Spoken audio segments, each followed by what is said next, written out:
Alamin natin ang mga malas sa harapan ng pintuan mo na hindi mo dapat inilalagay o kaya naman ay wala dapat sa harapan ng pintuan. Katulad na lang ng nakikita nyo, yan ay kalan.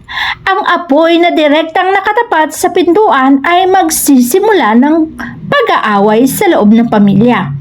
Fire element ay hindi magandang nakatapat sa pintuan.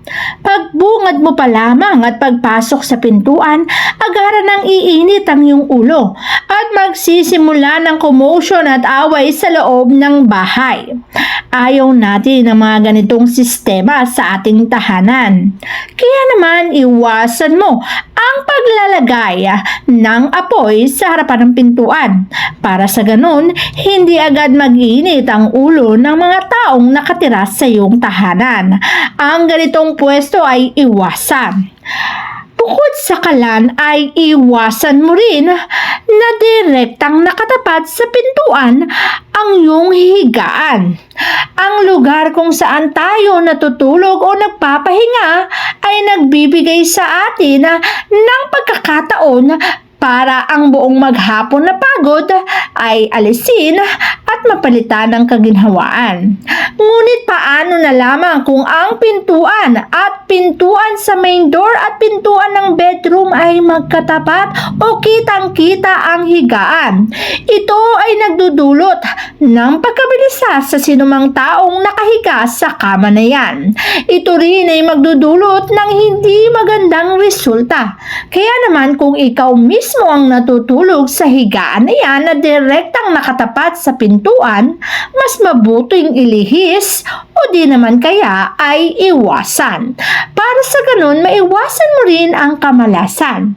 Isa pang bagay na hindi dapat direktang nakatapat sa ating mga pintuan ay ang mga sharp objects o maging gunting, kutsilyo, needle o kaya naman kahit ano pa yan, basta't patulis ay hindi mo dapat itinatapat sa pintuan.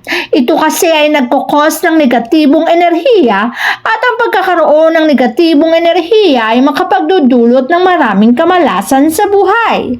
Ayaw natin papasukin sa ating mga tahanan ang negatibong pakiramdam at negatibong enerhiya.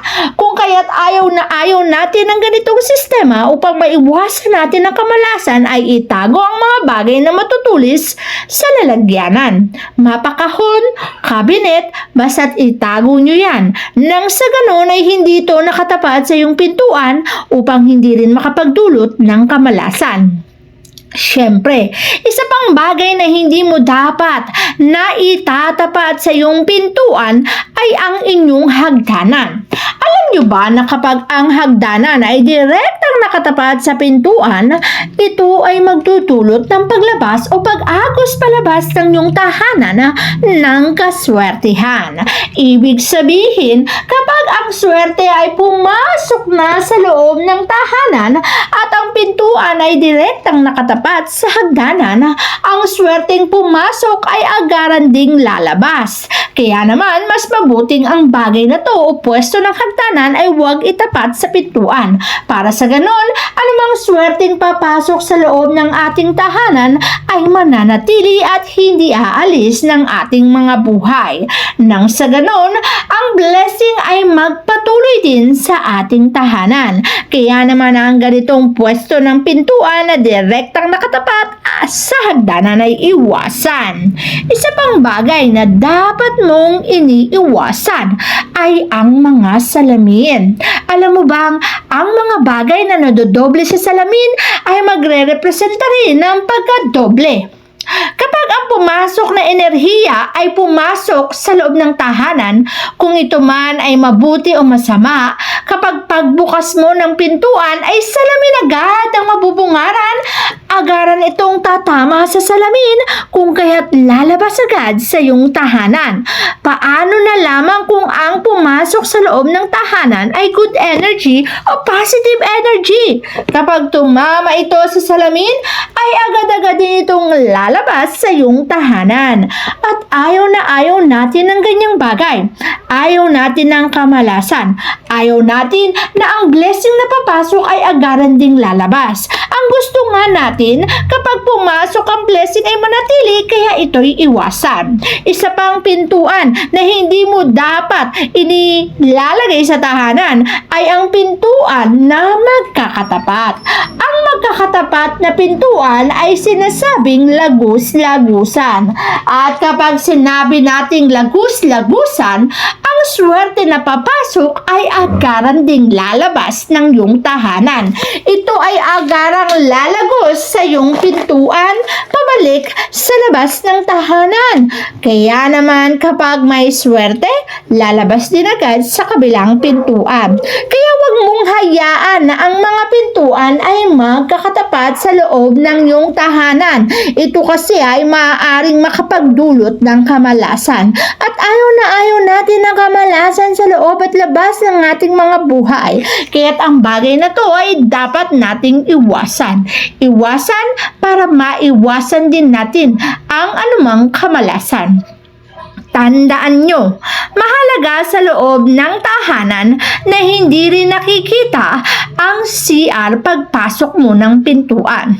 Sa loob ng CR tayo nagbabawas, sa loob ng CR tayo naliligo, sa main door naman tayo pumapasok. Pagpasok mo sa main door at mabubungara ng CR, ito'y hindi magandang resulta na maaaring magdulot ng kamalasan.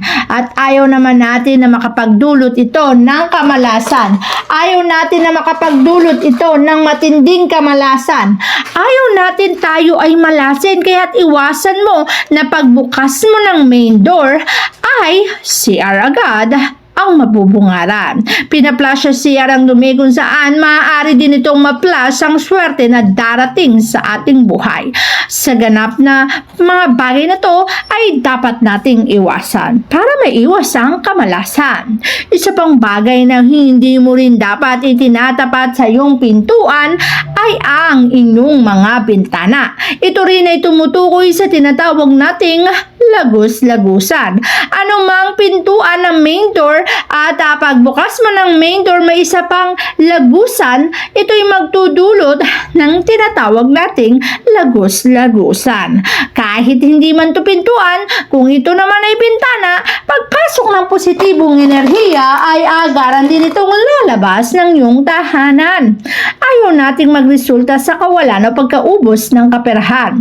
Ang gusto natin na namang bagay na ating kinikita ay manatili sa ating tahanan.